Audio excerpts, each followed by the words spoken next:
how do you still look 24? Look at you. You haven't aged. What's your secret? Witchcraft? Voodoo? What is it? I get urine and I pour it over my face every day. Excellent. Actually, I heard my great-grandmother used to do that. She'd splash it on her Wow. face for real. Fantastic. And I don't know if she looked any good because she passed away before I was around. So Right. Okay. Look, I've tried it recreationally, but not for part of a beauty routine. I maybe have to look not into like that. a footballer, you know what I mean? Oh, okay, Jess. Look, if this was like an article for a New Idea magazine or something, like where are you now? So, well, Triple ZFM, which you worked at, I'm doing radio. I live by myself in Lismore on the Northern Rivers. All my family are just up the road on the Gold Coast, so they're in Currumbin. So, do you know the Goldie? Yeah. I'm reasonably familiar. Yeah, so near I nicked Currumbin up there. Country, which I worked at for a holiday season recently too, but I've been mainly keeping my finger in the radio pie. Like I've been doing other jobs here and there, but I've been here for a year and it's been awesome. I have been pretty much trying to get back into radio. Every time I leave it, I go back to it. So I think I'm pretty much stuck. I think it has its grips on me now. So many radio people do that. Leave and then come back. You And know it. yeah. Look, I left. I had enough, and then I started podcasting because I missed it.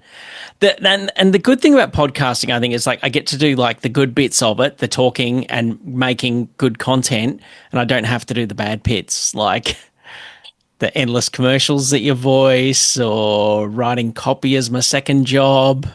Or getting up early. You can do it at your own leisure, anytime you want.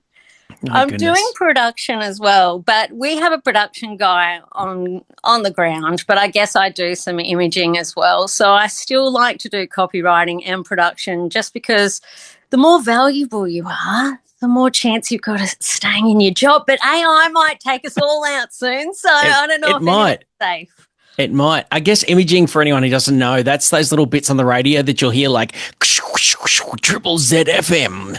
And that's what Jess making as her other job when she's not on air, right?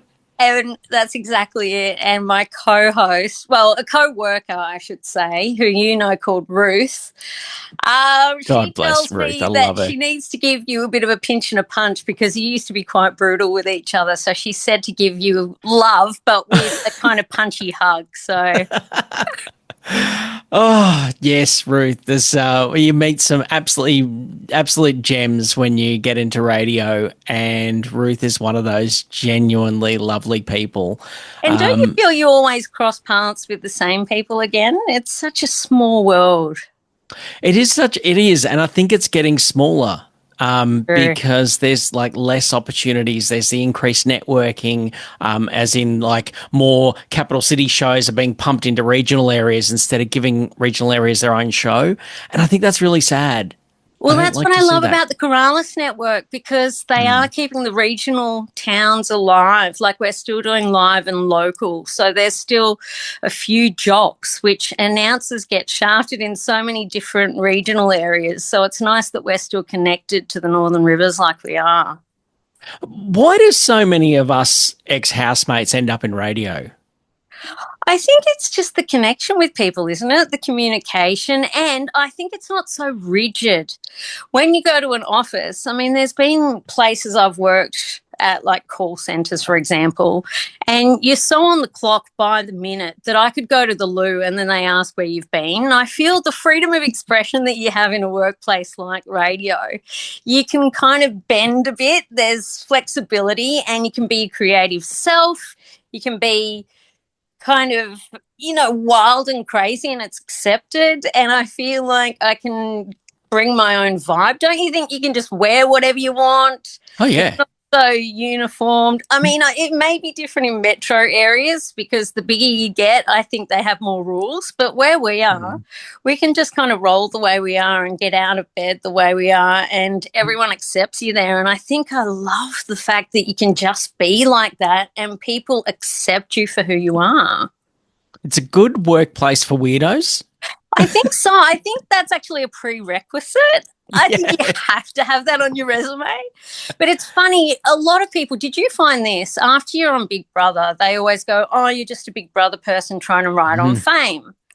Now, I'd done some community radio before I even went in the house, so it really was a dream of mine. I noticed when I was watching the live feeds, though, of other shows, and when I was watching myself back, people are going, oh, she just wanted a recording contract. I don't know what I wanted off it. I know I wanted a springboard into something like media because you're right, there's just opportunities there, and radio just felt like one where you can just talk freely with people. And I guess they almost fine tune you for that industry because you're forced to go out there and do MC gigs. Did you find that? Like you had to go and suddenly go and talk in front of a crowd, and you were just thrust into this environment that you never knew how to do before. So you do get all that experience. So it just makes sense that you would go into this avenue. Yeah, I can see that. And I think you and I, though, we had similar backgrounds in that we did have that kind of entertainment-ish background. I was hosting karaoke. I was doing MC gigs beforehand. So when I'm told to go to a nightclub and get on the microphone and say some stuff, I could do that. That That's was right. no It was worries. natural for you, wasn't it? And for you, it was the same, right? Yeah, well, I'd done performing before. And so everyone did think I'm just a performer on the show. Of course, then I met my ex husband, and that all went out the window. But because I had gone to uni and I really wanted to get into creative arts, it was just another opportunity that I thought, oh, okay, well, this is great for performing. And yeah, then it kind of turned out a different way because I met people from all walks of life. And then who would have thought that you'd get a romance out of it? So that completely swung my reasoning for going in the house in the first place, a completely different route. But Jess, then before you went into Big Brother 2002, weren't you doing law at uni? Well, I That's did not do that. creative. Yeah, I know, but I also did law. Everyone thinks I did law, but it was with the arts degree. It wasn't actually to be, a solicitor or a barrister Ah. or anything like that. It was more the media side of being a journo. So I was also at Movie World and Dream World at different characters that I dressed up as on the weekend. So I was moonlighting as that. Then I did some law at uni, but I was still doing all the journo subjects as well. So I was getting the creative side. I even did like Griffith Uni, which is up on the Gold Coast. It's funny because Trevor is now working with Moira, who used to be in my degree with me. She got her master's and I really struggled at it. But he's now on the radio with her, which is, again, another small world. I used to live with her because she took me in like Pippa from Home and Away. She used to take in all the strays at the uni. And it's funny that we're now crossing paths with all the same people again because everyone was really kind of creative and it was just great to be around those people. It's a small industry and a small world. And yeah, I do remember the shots of you dressing up as a powder puff girl. And that was your uni side gig, was it? Just putting on those costumes. Like I did it one time at some Easter thing when I was like a semi-employed actor, mostly unemployed. But I put on this massive Easter bunny outfit, and the thing weighs a ton. It's hot. It's crazy hot. And kids run up to you and just want to some of them just want to kick you in the shins. I don't know why they want to kick the Easter bunny. Or maybe that was just me.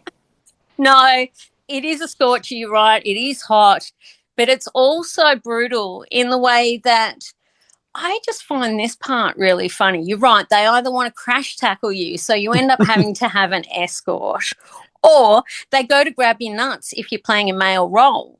I was actually Kenny the koala, and it's funny that they'd go for the grab thinking that you were a bloke in there. And needless to say, they don't know because you don't talk the whole shift. And it's funny, parents want to just offload you no matter who you are under there. They just want to give you newborns and all these great kids and you babysit for the day. And it's funny, I was going back to my car after my shift one day, and because you learn their names, I was like, hey, Carrie, to the little girl, and the mum's like, oh, come here. But she's just had me Who's with that her weird child lady? all day, not knowing that I was in that suit. Oh, that's amazing. Some people from the local unis ended up. Would that be the same uni they got the stand-ins for Friday night games from? I know Yeah, you didn't have they Friday would night have. games. Yeah. Well, I actually went back and did one Friday night games. I don't know if you remember. I was still with Marty, so he thought it was kind of impressive, and I have to agree in the way that I got on a little quad bike. That was never usually what I did. And I fanged it around, and I had to have some water in my head on a helmet, and you had to fill the bowl, go over a seesaw on this bike, and the one with the most water that got collected by the end of it. It was kind of an all-stars team. There was Chicken. Who else was there? Joe. There was some, I think it was Vesna's year actually. So we were up against them.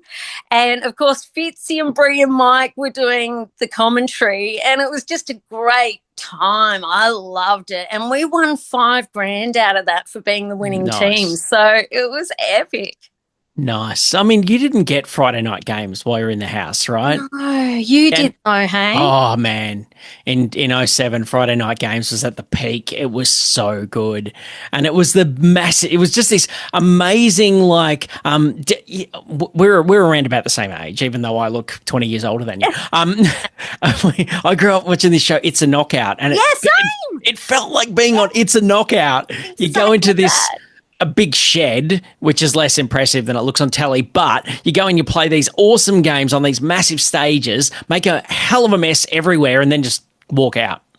Do you So remember the good. slip and slide? Because I remember we had to do something where it had all the detergent on like a plastic slide, and you had to get from one end to the other. And every time you did, there'd be a wind machine and you couldn't get there. And you're right. And because the ninjas would come and clean it all up, you would have loved looking forward to that because it's a party you don't have to clean up afterwards. That's right. That's right. And then we'd all go back to the house and compare injuries because we'd all throw ourselves into it because the rewards room was massive. Because I don't know about your year, but specifically, I can't remember what the food was like, but our food sucked. You got to order your own food online, which was very Yes. at this very high tech for the time, Very. right? Wasn't it just all like on an Excel spreadsheet on a laptop? Yeah, on a laptop. And because someone would assign it, like they were kind of in charge, you wouldn't always get what you wanted. So you'd be like, oh, no, I want more of this. And you'd end up with way more vegetarian meals or something. And you're like, damn, my order didn't even go through. Where's the chocolate? Well, yeah, we were the same. There was a shopper chef, and we'd get like supermarket sweep. You'd have to go through the shop, and you'd have like a 2 minutes or something to grab everything, and there'd be beer there, but the budget just didn't allow for it. It was Well, either we actually had Queensland Health step in because we were actually using our point system to go towards beer. So cases of beer would override, just say the bread was 300 points. The case of beer was only 2. So we'd always go the beer option. And we thought there's meat and 3 veg in that. Same as bread.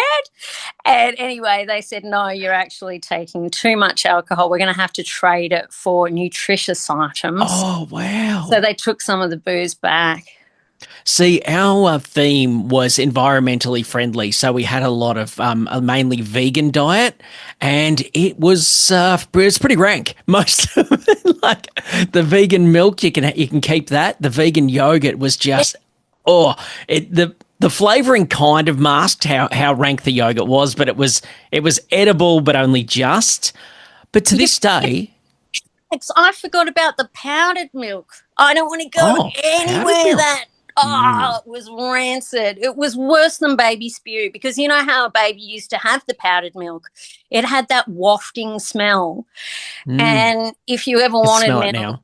Oh, yeah. I just couldn't go back to that. However, I did adopt a very tuna rice-based diet, and still to this day, living on my own, I kind of go there often. That has not turned me off. No, the first time I ever tasted tofu was in the Big Brother house, and I eat it to this day now. I actually like it. To me, it's just like soy sauce. We used to have soy sauce, and I douse everything with that now. Because we couldn't get salt. But we had as much coffee, thank God, as you could bear. But I think after that, did you have to factor that into your shopping budget? Yes. And I was stressing before I went in the house. We weren't going to get coffee. and I am a coffee freak. Like, I will have Yeah. 10 to 15 cups a day, and I thought, I'm going to be suffering. I'm going to be as bad as the smokers. But, when I couldn't get it and there was no option, I was waiting for the effects to kick in, and they never did. Really? I just didn't, because it wasn't an option. Yeah. And yet here in the outside world, if I don't have a coffee every couple of hours, I'm going to have a headache and I'm going to suffer. I am so with you. Like, I live on the stuff. But mind you, one of the housemates, a girl, Katrina, I remember she did an interview about me and she said, oh, Jess is only lively because she has coffee every moment of the day. And I did want to just be in amongst it all the time. So I must admit, like, it was a calming thing for me because I've since learned I've got ADHD, right? And it does kind of answer for a lot of my behaviours now. And looking back, I used to have it all until the night because I used to think, oh, I want to stay up, FOMO. I don't want to miss out on a moment in here. But the calming element of it, because it chilled me out because I've been very hyper all my life. And I'm medicated now and I'm still quite lively. And this is without even having many coffees today. I've only had 2. So I don't think there was really much in her saying that. I think I went in there as an extrovert, and what you got was regardless of coffee or not.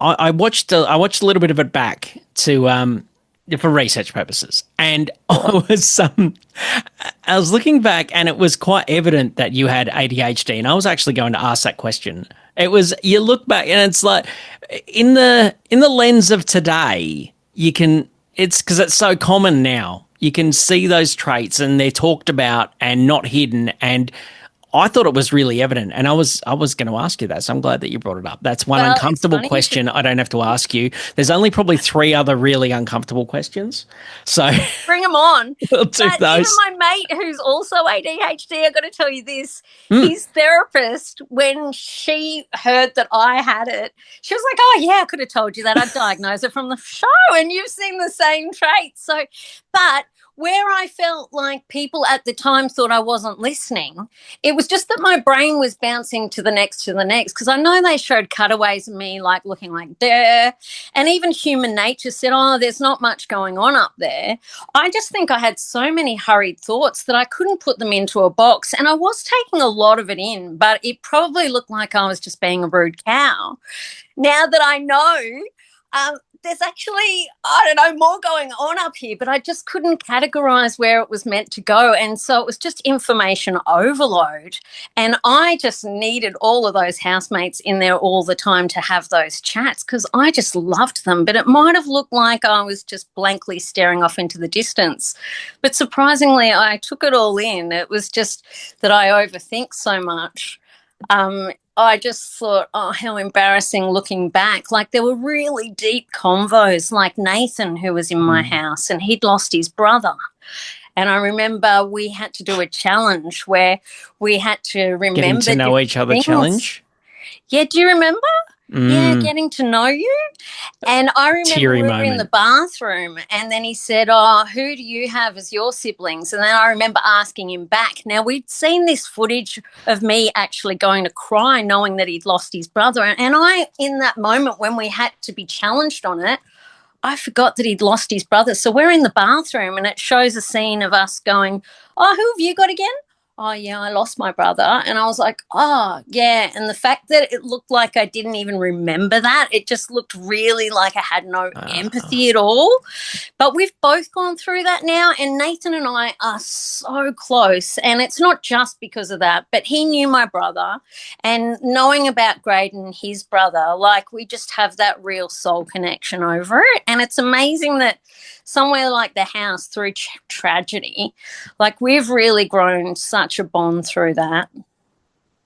And Nathan's another one that ended up in radio. Correct. And just Gemini. Are you a Gemini? Done well. No, an Aries, fiery, oh, you still stubborn. Get along with us. Yeah, you're fabulous. You're a communicator too. I'm so glad to see that you say that. I try. Now, Australia really got invested in your love story back in 2002, and this is one of the uncomfortable questions about Marty. I can't talk to you and not bring him up. It's I've read though that it's not been a positive for your personal dating life since, because you're always going to be Jess of Marty and Jess, right? Well, Do you feel like you can't escape that tag?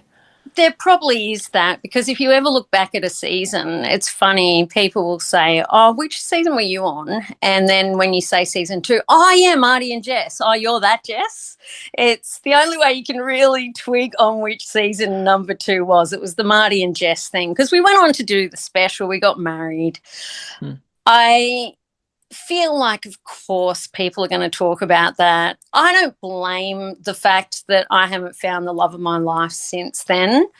But yeah, it was a deep connection, and I don't know if I've ever relived it again. I've certainly met people that are more compatible that I've gone out with, but whether or not they've been lasting relationships, nah, they've come and gone. So I don't know. There was something special for us at that time. So I don't regret it. And of course, again, like, people thought we got along and they thought it was a great relationship. It was just when we got back to living real lives, we just couldn't make it work. So it's a real shame it didn't pan out. Watching it back when I did see it on YouTube, yeah, it brought up a lot of emotion. Like, I was quite upset that we don't talk anymore. That's pretty tough. I thought, for all we went through, it's rough that you think they're going to be your family. I don't know if you had people in the house like that you thought you'd always be tight. But it's just like a holiday you go on, and, you leave it in the past sometimes. And it's not that you wouldn't say g'day if you saw them again.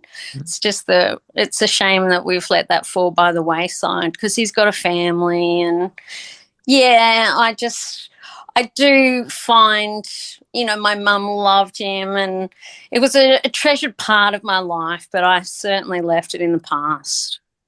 I think of it and explain it to people like it's like high school.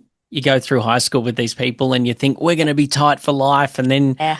I don't talk to many people that I went to high school with. And that's not because anything happened. We've just drifted off and had our own lives and got busy, and Right. the tyranny of distance, I guess. It's just, And then I've got a girlfriend who's had someone from her childhood come back, and he's Facebooked her, and now they're getting remarried. So how's that? I'm not saying that's happening with Marty and I. breaking news. Right about the school thing. You don't usually continue those friendships, not with everyone. I do with my gal pals. I've got a load of girls that we always catch up. But you're right, there's so many others. It was great for the time, but yeah, it was just, I don't know what you did at the time, and you leave it there. Great memories, still great photos and great footage to remember. But it was quite cathartic. I think I had to deal with a lot of stuff going through reliving it again, because I don't know about you, I didn't really watch the whole series through after I got out. I watched bits and pieces, but to actually watch it from go to woe, it was quite interesting to see the journey of what they showed and memories, and yeah, just stuff came up for me. Did it for you? Massively. And I had never seen it in its entirety. No. And only recently, in the lead up to the most current series, they were replaying them on YouTube. I sat and watched it, and it was there in the chat with fans of the show. And like 99% of the people were so lovely. Weren't and they? so nice to watch it with, and so supportive, because I was like, how am I going to be portrayed? I don't know. Yes. There's one person in there that was like saying, oh, all these housemates just say that they haven't watched the series. They pretend like they didn't watch it. Like, how could you not watch it when it's a show that you're on? And it's like, you're so busy when you leave the house at first, right? Your head is spinning. You don't have however many hours of TV. There's probably hundreds of hours. You just don't have that time to sit and watch it. And then it becomes less relevant as time goes on. And so you kind of put it on, never get around to watching it. And then for me anyway, I don't know if it's the same with you, but I did have a bit of fear eventually when it got to years down the track, and I was like, I do want to check it out, but I was scared because I was like, how was I portrayed? Correct. I'm And, don't know if I my want to mum, see. she recorded everything I was on. I've got VHS tapes from wall to wall, and now they're just defunct. Like, I don't even know how I'd play them. Like, they're probably ruined anyway. You wouldn't get the tape back. But at the time, she was like, oh, we'll all sit down and watch it. But then even things came up. You're right. Watching fans' comments were really great for me because I was cringing with them half the time. And Yeah. I didn't even realize some of the things I did. Like I did a few of those loud, kind of quirky things all the time, which might have been stimming now, I've realized. Like that might even be a comfort thing. But I used to be full on. And, other people would say, oh, no, you're an icon. Don't worry about it. And I was apologizing to them for my behavior on the show in that chat. And they're going, don't be silly. And they're like, you're young. And they fobbed it off a little bit. But even when it came to, I don't remember this, like Marty and I's relationship, I then felt so gutted that there was a girl on the outside that he was still dating. Now, he was only 19, but I'd broken up with my boyfriend to go into the show because I didn't know where it was going to lead and I knew he wasn't my forever person. So Marty apparently had that same chat with his girlfriend but decided to stay with her. So then when I came out, I felt so awful about it. So it brought up that stuff again because then I felt so horrible to her. So people are going, how did we forget that when there was this grand romance? And meanwhile, he had a girlfriend on the outside.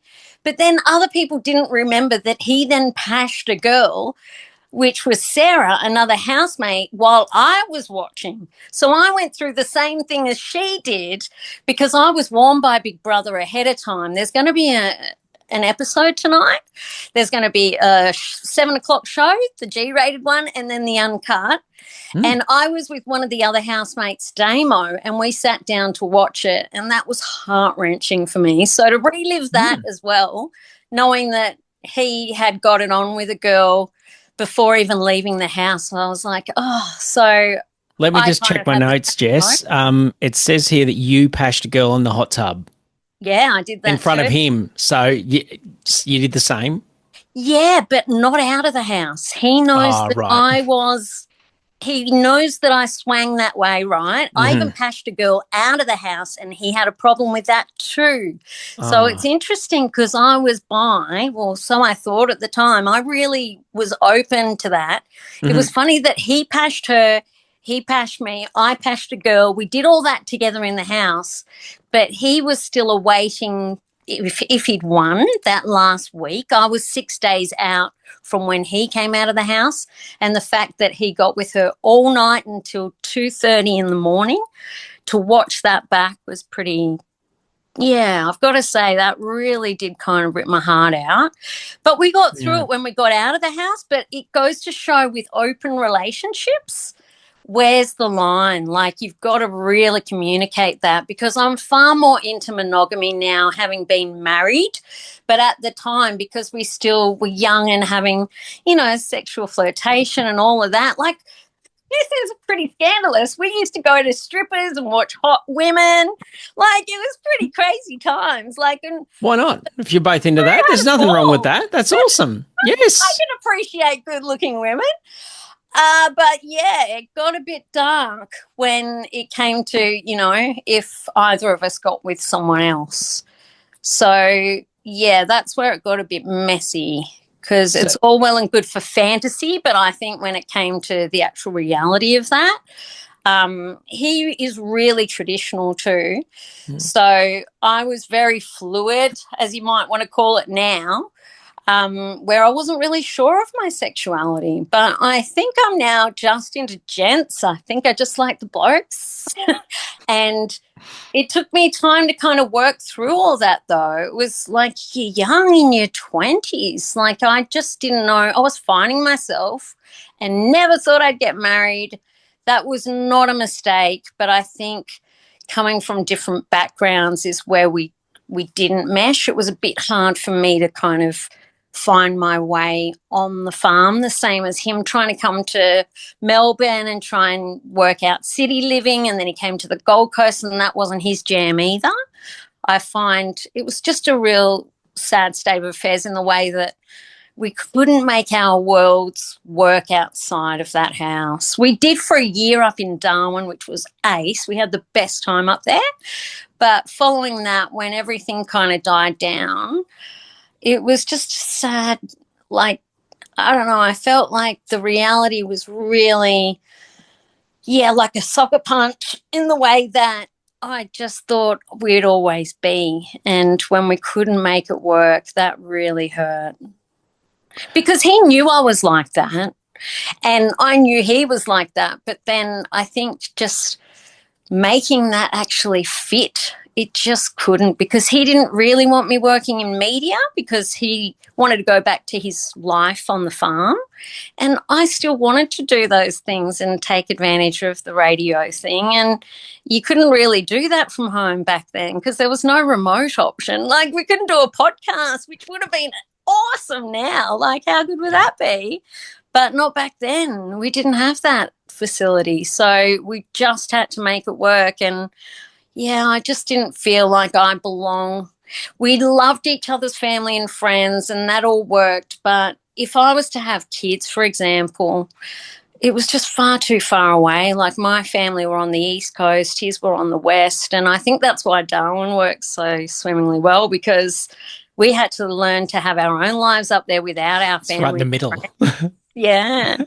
Yeah. But we were... as a country, did you really understand how invested everyone was in your relationship? No, not at all. Oh my goodness. It was the talk of every workplace. It was the talk of everywhere. And unbelievable. On your spin-off show, and that's the dream for a housemate, I reckon, to get your own spin-off show. It's like watching it. It's still with me. It's right up there when Molly died in a country practice, when the dog got hurt, when you're out pigging. Oh my God. And the dog, that's still, actually, I'm starting to get some tears again thinking about it. Now, that's all real. That stuck with me. And that's how invested, and I wasn't the only person that emotionally invested in it. I'm not like a completely weird stalker or anything. And then when you got the fishing hook stuck in your, I remember that. And then they just end the episode. Just end the episode, and it's like, no, you can't do that. We don't know. Is Jess all right? It's funny because so many people said, it's all staged and set up. It wasn't. The camera crew and the sound guys, they were the best. We had the most unreal time because they'd just follow us on whatever we were going to do that day. And I remember people saying it wasn't until you got the lure to your face that I thought, they couldn't really set that one up. And we were miles from anywhere. We were like 2 hours away from any medical help, and we had to go over these rugged roads, and I had this hook in my face and I was trying to hold it stable, and Marty's like, let's get back there. And we're in a four-wheel drive hobbling over all this dirt road, miles. So for the sake of the show, they were like, this is really not what we had planned. If they were going to do it safely, they just didn't want that. They just wanted to follow our adventures. And that's what I loved about Darwin. Like, we just had the best adventures up there. And we didn't even have Channel 10. So the only people that knew us were people that had travelled from interstate. Otherwise, we were free agents up there, and people, they might come to the markets one day when we're there one night at the Mindle markets and say, oh my God, you're that couple. But otherwise, everyone was just so chill up there because they weren't seeing it on the telly in real time. Right. Yeah. I remember, like, from our year, TJ, who was in the house, was from Darwin or somewhere like that. When she went home, no one had seen the show. No one knew who she was. She could just walk around like normal. For me, I was in Melbourne at the time. There was a brief period after the show where I couldn't go down to the shops. I'd kind of get mobbed and have too many people and wanting to take selfies and get me to sign stuff and whatever. And it was all nice. It was just a lot. It was a lot for me to take. Well, watching you back actually this time, because I've watched with Mum, we actually were at a hotel recently and your ep was on and we really felt for you. You were very emotional and such a beautiful, gentle, warm person. So no wonder people would have been adoring of you because, you've got such kindness. I appreciate that you say that. And I did, I remember we all did appearances after the show and we were all in this limo and I remember we'd been told, like, don't discuss how many appearances you got with other housemates. It's best not to. So as soon as we all got together in a limo, we discussed how many appearances we got. and everyone else is like, oh, yeah, I got, 10 or 12 or whatever. And I think by that time I was up over 30 or 50 appearances and I was still doing them. And I got so many of them.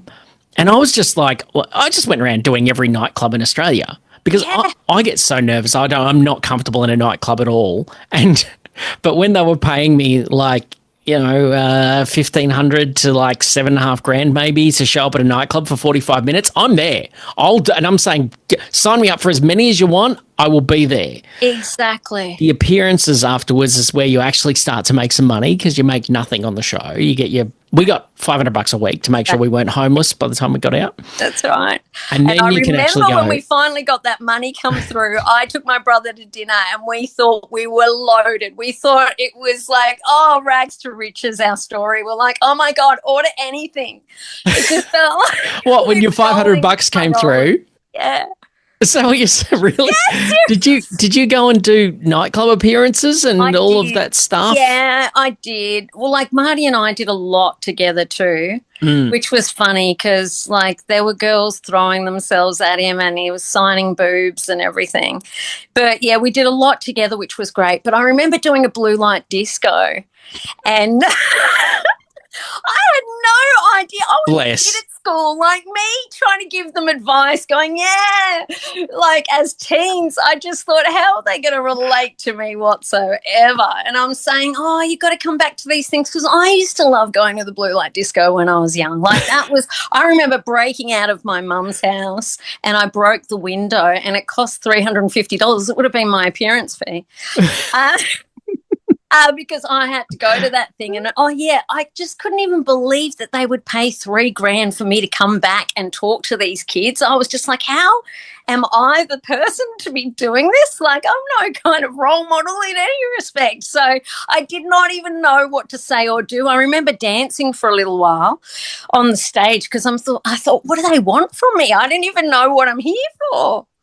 I had that exact same feeling at the nightclubs and things. I would just go, okay, so you're paying me and it's a 45-minute what do I do? What do I do in a nightclub? I don't know. What's my function here? Yes. I don't. And the first couple I kind of said, what do you want?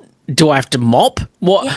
Because who am I? I'm just some guy who happened to be on a telly show for a few weeks. Same. No, it's like, no, just hang out, party, have a good time, talk to people. And it was just like, okay. And so I just did that and just hung out. And it was a strange experience. And it was a lot. It was a lot. I drank a lot to cope. Yes. We partied so much. And they give you all kinds of other things and everything just to help get you through. And it was because I was so nervous. Yeah. Now, isn't that funny? I really relied on alcohol after that to get me through those appearances. And it wasn't until about 2017 where I had a boyfriend that I was really into and I was working in radio. And he said, you should learn how to not be doing this all the time because obviously you need to drink to be going out and liaising with other people.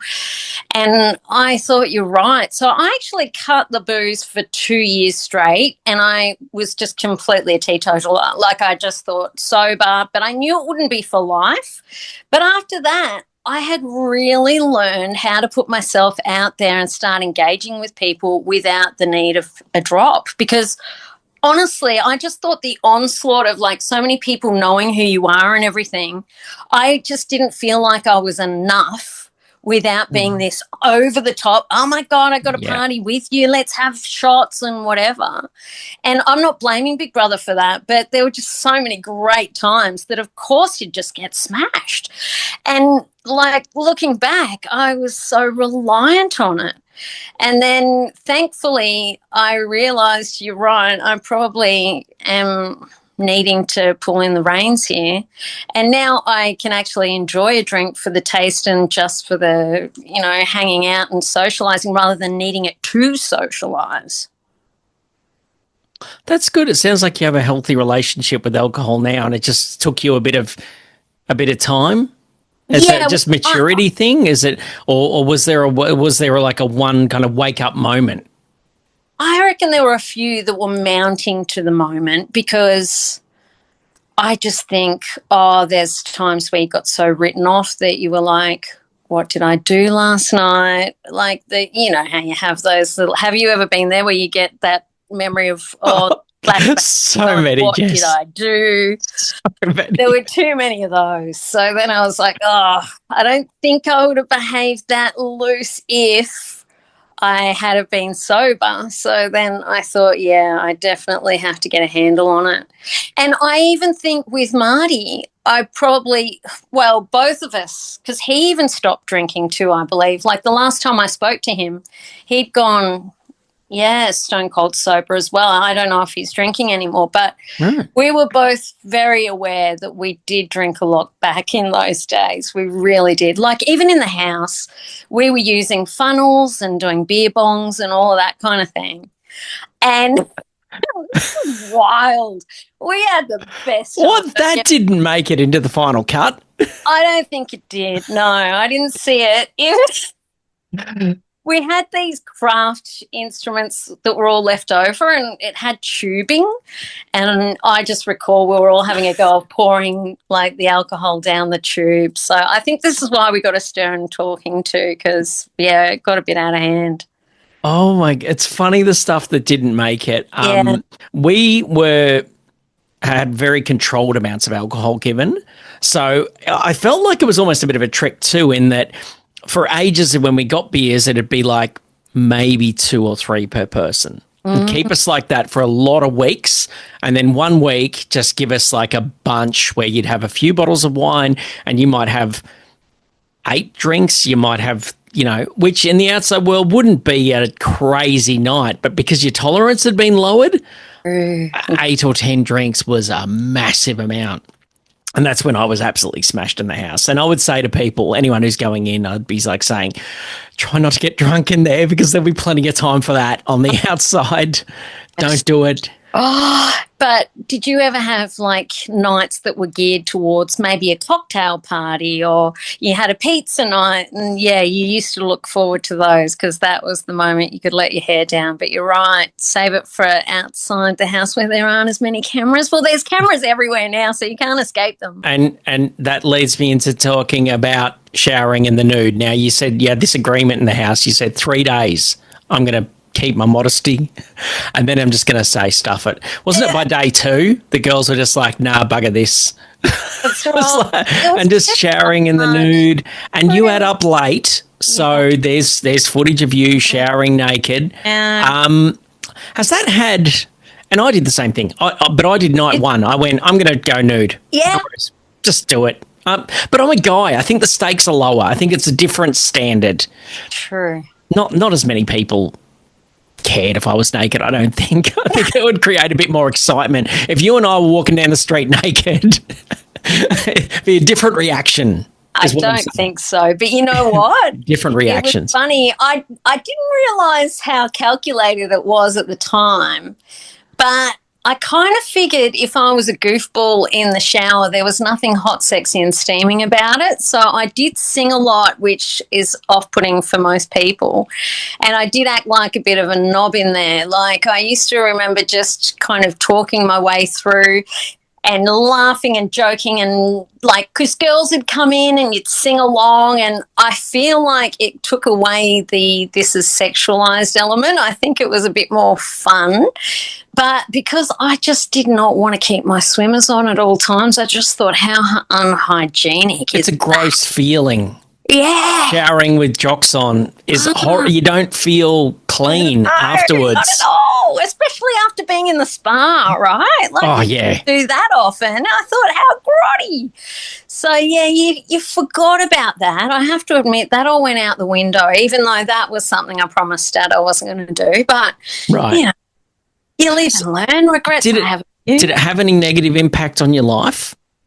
I think they did upload some stuff on some kind of dark website somewhere. So there was access to it. So I didn't love that idea. But no, not generally, because thankfully the roles I've ended up in, I didn't become that lawyer. Maybe I don't live to regret it. I just think, oh, who cares? We were just having fun. And, yeah, I don't think it's come back to bite me. But I would say if people were considering it now, I don't know, maybe because I'm 40-odd, maybe you now go, oh, I want to be a little more, you're right, demure. I think I want to be have a bit more decorum. But I think they had it set up, didn't they, with the houses, the way they had tiles and everything around them where they could be quite discreet in years gone by, where they weren't as exposed as our ones quite literally were. Yes, I think by the time it came to my year in '07, the up late thing was gone. Right. I think because John Howard had stepped in and was complaining about it, or someone complained about it, and they toned down the up late stuff. I see. And there was misty glass. I think they even did that at one point where they had the glazed kind of glass where you couldn't quite make out. So it was all quite censored, wasn't it? It was, but in your year it was high def. It's there if you were up late and you were alone in the lounge room, you could see it. But you know what, Jess? This is what I'm thinking, right? If you're going to be naked in front of all of Australia, let it be your 24-year-old body, and just be thankful that's what they're seeing. Now that I'm older, I'd be like, I'm thankful that they saw it then and not now. True. That is for damn sure. Yeah, and it's funny. I now know if any kind of images would come back, I'm like, oh, that was my 24-year-old body. That is definitely not an unsolicited pic from these years. Like when I'm in my 40s, I know what era that was if we're going to see me. So, yeah, you're right. Be proud of it. But a lot of the girls ended up doing the FHMs and all of that, where I obviously wasn't cut out for that. But I did have the funny. Did they offer you? No, heck no. Because, again, I think it was a bit of a contrast for me, to be honest, because I remember even hearing a show that said it when they were reviewing it. I didn't even know if it was our psychologist, because we had this gorgeous psychologist. Carmel. Carmel. Did you have Carmel? Been with the show forever, yep. Oh, I love She stayed with the show. So it might have even been Carmel when she was assessing, Jess by day and Jess by night, because I was quite raunchy with Marty in those scenes, but in the day I was still kind of a dress-up character, which I think could have appealed to some younger kids. So there were kids dressing up as me. So it was quite a dichotomy, like a foxy moron, as Kath and Kim would say, in the way that, like, I did like to be that kid, and I really kind of related to kids, but then, then there was this other side that they'd show, which were the shower shots. But I think they kind of saw me more as that kiddie vibe. And no, there was never an FHM, didn't have the body for that. But there was a funny encounter I had with a guy in radio that one day I met him one morning. We were entering a building and he said, oh, that's right, I remember you when I was a teenage boy just finding out who I was, and I saw you in the shower. So that was the cringiest, knowing that he had seen that in growing up. It's what he didn't say. I know the rest of it. I know how this story goes, Jess. Oh, no. See, so you're not thinking like that when you're in there. You're just thinking, I need a good wash. And meanwhile, it may be different for a teenage boy having seen a nude body on telly that he then got to see in real life. And, of course, he had to share that with me, the first encounter of us ever meeting. See, when I was in the shower there, I think, like you, I thought it through when I was naked in the shower and then I went, there's all these ex-athletes here. I'm just this, like, chubby little geeky guy, as if they're going to show me naked when they've got all of these hot bodies next to me. And I turn around, everyone else has got bathing suits on. I'm like, I'm the one weirdo showering by myself, naked, or showering here in the group, naked. And I'm like, oh, damn this. This is a short story I've shared too many times, but that was night one. I got in naked, got in first. I turn around, everyone else has got bathing suits on. Andrew, the firefighter, walks around the corner completely naked, and I've never been so happy to see a naked bloke in my life. I'm like, I'm not the only weirdo. I'm not the what? Don't stand too close. You make me look bad. I already look. I've already Make got. sure it's a warm shower because we had cold showers. So yeah, we had cold showers, and they did that to make us all shower at the same time. They'd say, "Oh, there's 15 minutes of warm water or whatever for the morning." Yeah. And rather than fight everyone for the hot water, I just said, stuff it, I'll just have the cold shower. That's right. I'd like a shower whenever. Well, I used to boil some water and take that with me and then get a jug and kind of go between the two, the warm and the cool, and then pour that all over me. So, yeah, I used to boil that in the kitchen and then, fill a jug and then have this boiling pot. So everyone knew when I was going for a shower, but most people did the cold showers. But nah, I thought if I'm especially washing my hair, there's no way I'm going to withstand in the winter, because we were going through June. Were you through that period? It was pretty cold. Well, yes. It was the cooler months, but it was always hot to me because I was used to Melbourne weather. And then I'm in the Gold Coast, so it's like every day was hot to me. Even when it was raining, it was hot. Yeah, of course. And I've got to ask you, because you've asked me about my relationship, where did you meet your lovely wife along the way? My wife cyber-stalked me after the show. Classic, that old chestnut. She's got in touch on social media, and we just kept on talking. And, she ordered me off telly like it was like Danos Direct. I think she was just like, I want that one. So she got that one. I was probably her second or third favourite Jamie on the show. So I think so that's how she cyber stalked me and then showed up to somewhere that in Melbourne that I was doing a MC gig, and we met in person and just kind of hit it off. And, so now, and her name's Jamie, so now we've got Jamie and Jamie, and we got married and we have a son now. I've got a little boy named Hamish, and life's great. Oh, that's beautiful. Life's really good. So, I mean, I got to have that party time after I left the house, and it was pretty good being single, like after I left the house. I got a lot more attention than I was used to. So it was, it was a great time. It was a great time. I totally agree. But when you got evicted, like your prizes were pretty bad. I can't believe you were all getting a car. Are you kidding? I mean, we got a PS2, I think. Yep. And even the holiday fell through because if you didn't go between certain dates, you weren't able to go. So we did ripped off as well. Oh, so you didn't even get to go to and it was only to Great Keppel Island. I know.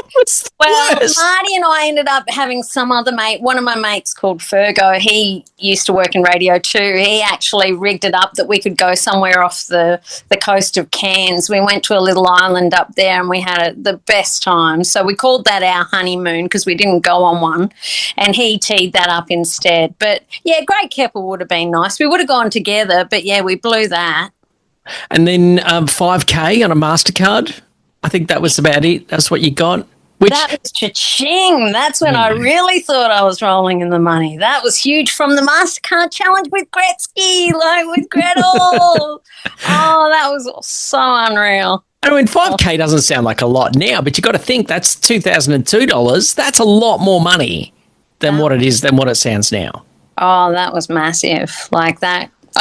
I think I blew it all, but it was, good to have that. And I started having a credit card after that. I'd never had one before. Oh, you really? Now I just max them all out. Oh, so I my probably goodness. would have been better off not having them. So did you watch series after you were in it? Yeah. Did you keep watching the show? Yeah. And so you would be kicking yourself every time they got a car? Oh, especially when 2004. Got the mill. Oh, the mill, yeah. Was it $250,000 your Pete got on your series? Oh, he was so deserving. I was so glad he got it. But, yeah, I couldn't believe all your prizes. Like, I was like, are you for real? Yeah. There's good prize years and bad prize years. And I think Yeah. it's just luck of the draw, you know.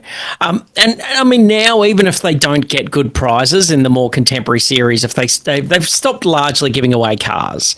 And I think, though, the prize now is like a social media account with probably a few 100,000 followers.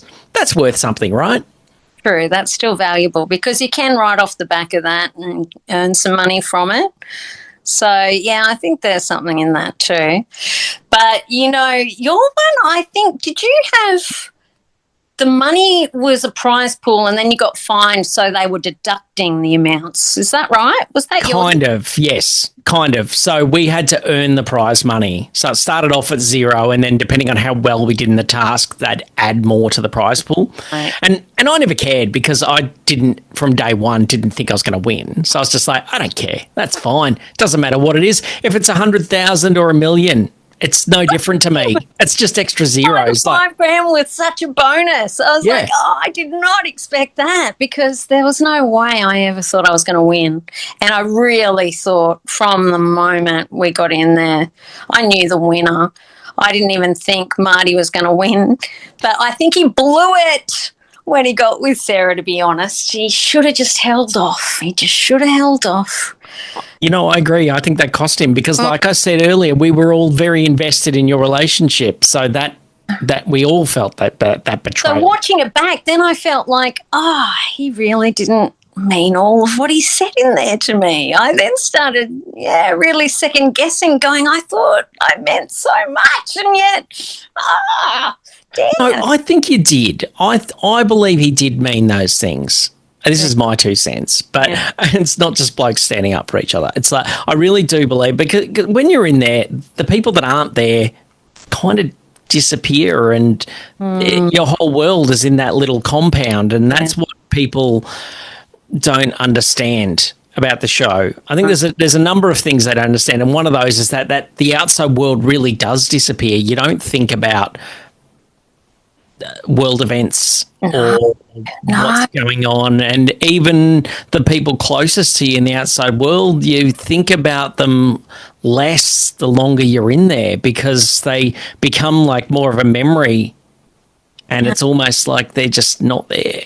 Because not having a phone to be able to call them on a whim, like, that was pretty tough. I must admit, I did sense the worst loss I felt was when I kept getting nominated every week, and then I was like, I can't even call my family. But you're right, I could have lived like that forever, but I certainly noticed it the most. I think it had the most effect when it would come, say, Tuesday night when you had the live noms, and then suddenly I was up again, and I'm like, all these housemates hate my guts.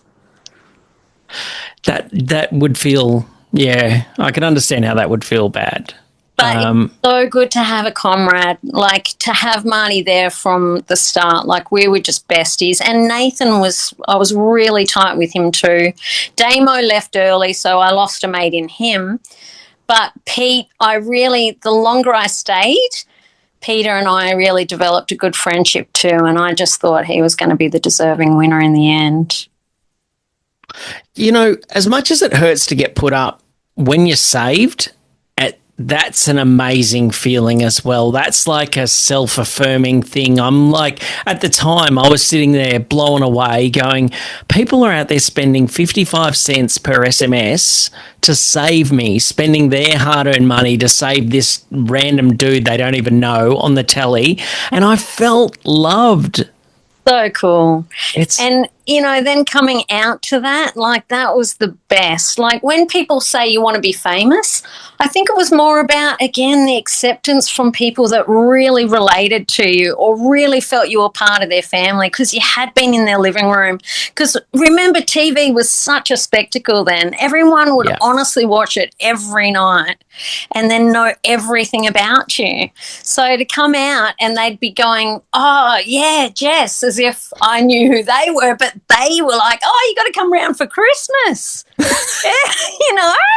That's the parasocial relationship. They have a relationship with you. You don't have one with them, but they've got one with you.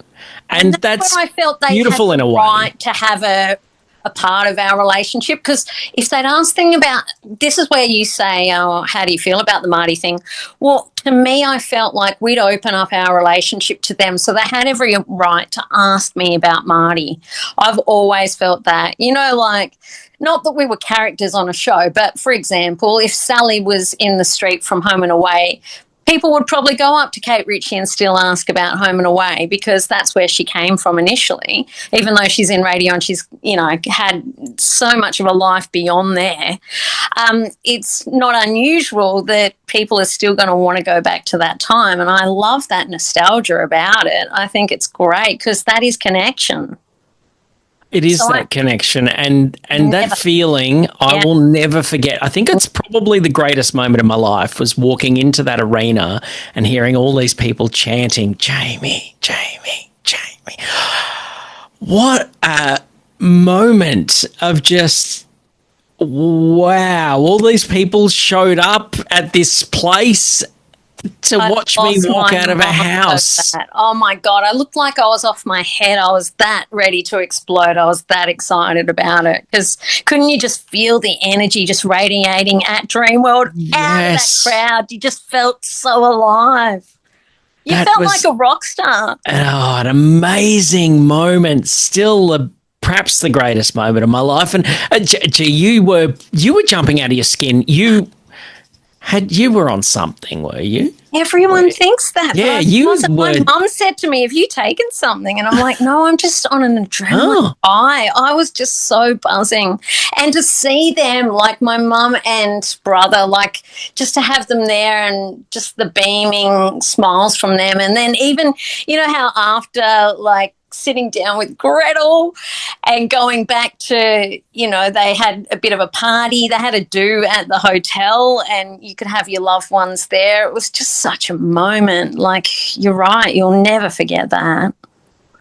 It's definitely a one-of-a-kind of experience. And someone had said to me something about more people have been into space than have been into the Big Brother house and lived there. And I went, what an interesting stat. And I've been waiting to bump into someone that's been to space so I can say, big deal. Well, people thought I came from space because there was a dude in the crowd dressed as an alien, and he said, when Gretel asked him, who are you? He said, I'm here to see Jess to take her back to my planet because she doesn't breathe oxygen on the planet she's from. Like, oh, you are my person. Wasn't that just great how they dress up? The imagination, that is so cool. That's so cool to see what people come up with, and seeing the little Jesses dressed up in the audience as you. Oh, that was so sweet. It was just so nice to have your own little fan clubs going. Yeah. And see, that is feedback that you did have followers in true life versus being an Instagram person, because I don't have any followers online. Like, no one even knows me now. But back then, it was so cool to just know that people were jiving and really grooving with your vibe. Like, I just loved the fact that they could somehow have this, like, I don't know, it was like a party for me, knowing that what I dressed up as people before, that was my job, and now they're dressing up as me. Say what now? Like, it was just insane. You're the Powder Puff Girl now. Yeah. That's awesome. Did you feel like the cameras disappeared after the first couple of days in the house? Like, I think in your year, right, and I asked this question because in our year, the cameras were a lot more hidden behind glass. And I think in your year, the cameras seemed to be just mounted on brackets on the roof and they were a lot more obvious. Did that mean that you were more cognizant of the cameras than what we would have been? No, because if the cameras weren't following you out in the yard or in the main living area, then you thought nothing of cameras. You just didn't even think about a cameraman behind the mirror that you were standing by, because the direction of the camera in that living area was not focused on you. So you were aware of those ones, and there was a big one out in the garden. So any of those, you were like, okay, now I can have my convo because they're not watching me. I'm not important. And without them, you just completely forget about the cameraman behind the wall. And even in the bedroom when the lights were out, clearly, you were just thinking, no, there's nothing going on for me to be filmed. So I feel you just started to live without the consciousness of a camera and being 24/7 on a reel somewhere. And then to find out that there were like 300 people working behind the scenes, that was just a mind-blown moment as well. Like, what? I felt so when I realized that the cameras were there, and so like a cameraman would stuff up and would move a curtain behind it or something, or you'd see one of the big cameras outside move, and it would remind me that I'm on camera. Be like, oh, that's right, I am on telly. Because after a while, I just felt like I was just living in a normal house, and I'd forget, and then I'd go, I might have picked my nose earlier. I'm not sure. Like, did I just walk out in the room and fart? Like, are they going to use that? Like, well, for a girl shaving, you can imagine, and I know they did show someone had a doona fort one year and the girl was shaving under there because you thought about, oh, my God, I'm exposing my privates and doing all this private stuff really publicly. And even going to the loo, having the camera there.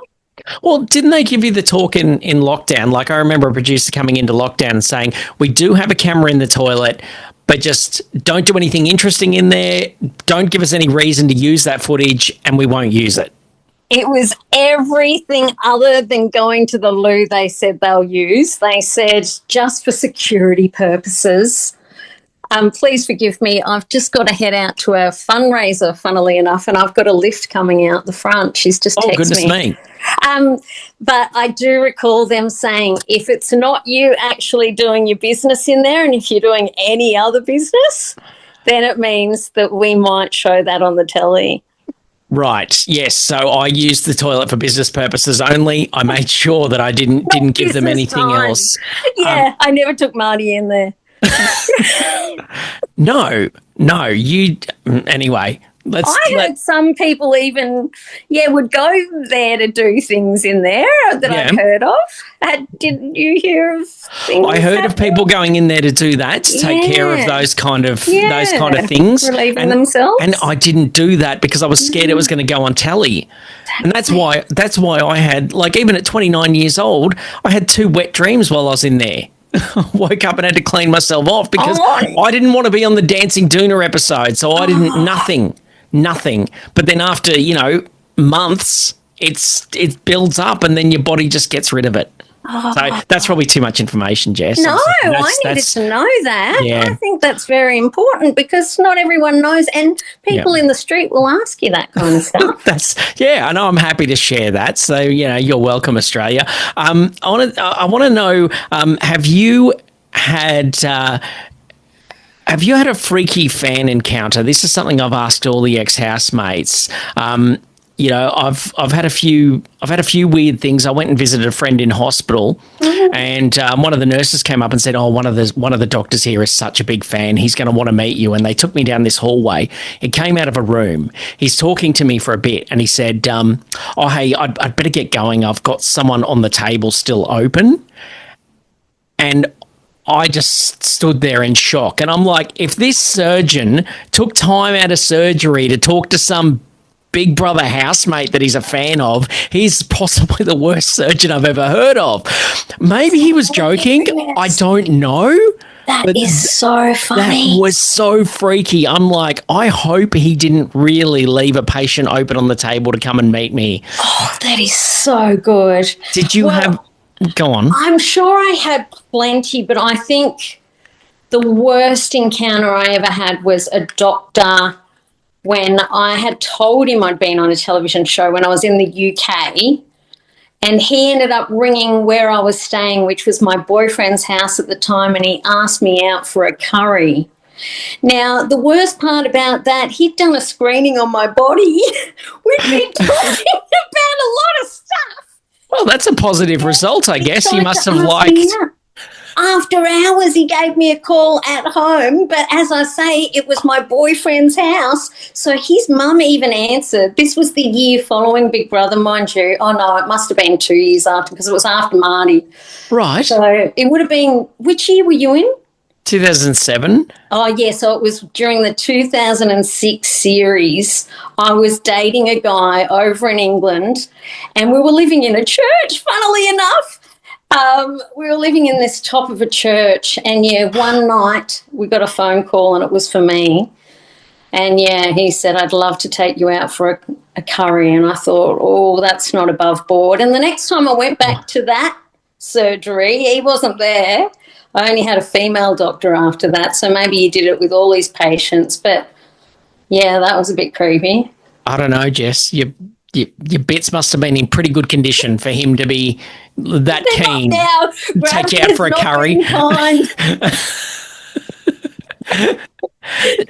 Okay, last question, but if your lift comes, I know you're just going to have to go. But have you ever had, this is off topic, a supernatural, unexplained experience? Ghosts, UFOs, apart from the guy in the audience who was taking you back to your home planet. Anything demonic? Yeah, I'm right into this. Hang on. I want you to get the proper audio as I go out the door. Living in the church must have been weird. But anyway, go on. Any supernatural experience, unexplained? Oh, yeah, I've had plenty of them. I think the best one actually relates to Big Brother in the way that, so when Marty and I broke up, I was on a dance floor. He broke up with me that night. We ended up calling it quits, but I didn't know it was over. But anyway, he left where I was and I continued dancing on a dance floor. I met the coolest guy ever. And I said, oh, my God, Marty's just broken up with me. It's over. And he said, oh, you can come and crash at my place. So I've crashed at his place. I've woken up after one of those nights in the morning. He wasn't that way inclined, mind you. He's a hairdresser, so make of that what you will. So he wasn't after me. Above board. But I then awake to see on the dresser there was this photo of a girl. Now, that was my brother's girlfriend. When he passed away, her name's Sky, he had her living there before me and we were over in WA. Now, how's that for the smallest world story ever? And I'm sleeping in her bed that she used to live in because she played hairdresser to him as her boss. And like the connection of all the people in all the places in all of the world, I end up in that bed looking at my brother's girlfriend in the morning in a photo. So then when I told him how he was like, oh, my God, yes, Billy. She went out with Billy, my brother. And we just linked it all together and it was just such a blowout. Did he not know who you were? He didn't know it like a fan, let's say. He wasn't that invested. So I know it could sound creepy if he didn't know the link, but no, he had not pieced that together. And then when we started talking about it, he was just as blown out as I was. But I had a lot of things happen, like after my brother died. There was one in particular where Marty and my dad were standing around with my best mate and they were all having a drink and they had, my dad said that he had a cop that he could see beside us. And every time he looked in his peripheral vision, he could see this cop with a drink in his hand. And anyway, we all went to bed. The next morning I woke up to Marty had been arrested. He was in jail. So Dad feels that was a premonition of he shouldn't have gone out that night. I had a phone call saying, oh, yeah, Marty's been in the clink overnight. And Dad still to this day thinks that because we were there it was a night of us all grieving my brother. He'd just passed away and so we were all having a drink. And so Dad just feels that was a bit of a warning. Marty should have gone to bed, but he went out and they got busted drink driving. So, yeah, that was a crazy one because Dad could see him and they ended up, my best mate's going, Bill, go to bed, you're drunk. Like, you're off your head, you're crackers. And he's going, I'm not bonkers this time. I swear to you, I can see this guy as plain as day.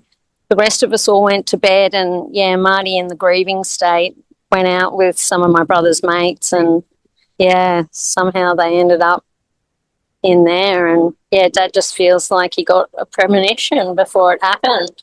The ghost cop led the real cops to them. That's amazing. Thank God he got let off once he sobered up. Like, they actually didn't charge him, so that was great. But yeah, could have been really nasty, but I had no idea he was going to go anywhere after he had a drink, because, you know, he wasn't in the state for it. But he was just as affected as me with the loss of my brother. So yeah, it was a pretty dire time. But yeah, we certainly had encounters around that time.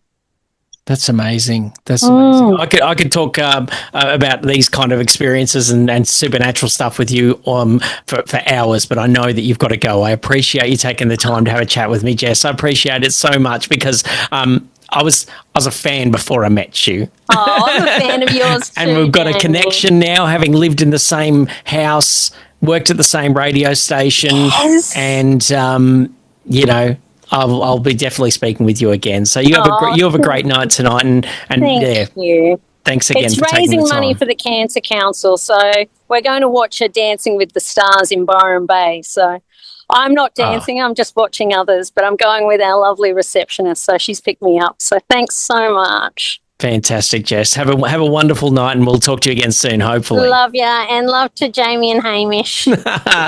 Thank you. Bye-bye. Bye.